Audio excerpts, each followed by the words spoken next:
How to fix Instagram login error on Android. Hi everyone, welcome back to the channel. In today's video, I'll simply guide you through the steps on how you can fix Instagram login error on Android, so make sure to watch the video till the end.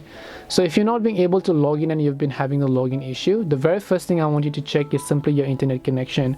If you're using Wi-Fi, try to switch to cellular data, and if you're using cellular data, try to switch to Wi-Fi to see if that helps. After you've done that, just long press the Instagram app icon, then just tap the I button that you can find it here. And then you simply want to go to the storage tab and then make sure to clear the cache files and also make sure to clear the data. Once you clear the cache files and data, see if that solves your problem. Otherwise, it could be because your app is lacking an update. So open up your Play Store over here, and then what you want to do is simply search for the Instagram app in this case. Check if the Instagram app has an update, and if it does, definitely make sure to update it to the latest version. Last but not the least, it could be happening due to incorrect credentials. So open up Instagram, just make sure that your credentials are correct. If you forgot your password, then you can just tap the forgotten password option and you should be able to log in from there. Otherwise, you can simply log into one of your existing saved accounts.